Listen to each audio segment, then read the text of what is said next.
So the theme for me normally is that I want really good hitters that are maybe just a bit overpriced where their ownership stays down. And I think Soto could be in that category. I think Otani could be there, although he may sit after pitching in last night's game. But the guy that I'm most interested in playing is Fernando Tatis. It's just there are shortstops that cost less than him that I think will be a lot more popular. So you have Trey Turner's a little bit cheaper, and Xander Bogaerts, even though they're going against Robbie Ray in Boston. The Red Sox did really well against Ray last time. So I think Bogaerts could be popular too.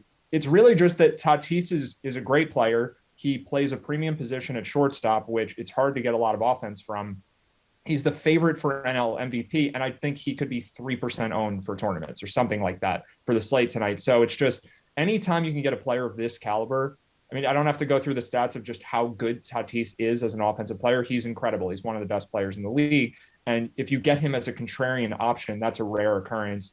James Kaprielian is fine. He's probably average-ish, but I think Tatis can definitely do really well. It's not like this is a hard matchup. And at low ownership, yeah, I think he may end up being my favorite guy to pay up for on the slate. Got to pay up to do it, obviously. Third most expensive hitter on the slate. Nick, how about you?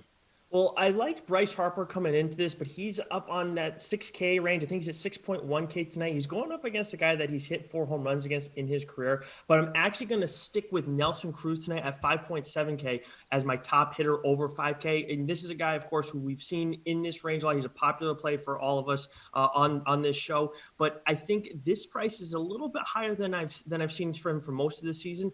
He's going up against Jordan Montgomery tonight, who actually hasn't seen yet in his career. Montgomery has had a solid month, but I like Cruz too much against left-handed pitching. I think everybody knows how good he is. I mean, this season he's got a 10-10 OPS against lefties, 6 home runs, 7 doubles. And the other thing is he hasn't had a shot at left-handed pitching for the Rays yet. And I know he's already got a couple home runs, like 14 plate appearances for the Rays since he got there. So kind of a little bit of an intangible thrown in there, but his first shot at left-handed pitching, like this is one of the big reasons why the Rays would want to have him on their roster. So I expect him to have a big night against Montgomery.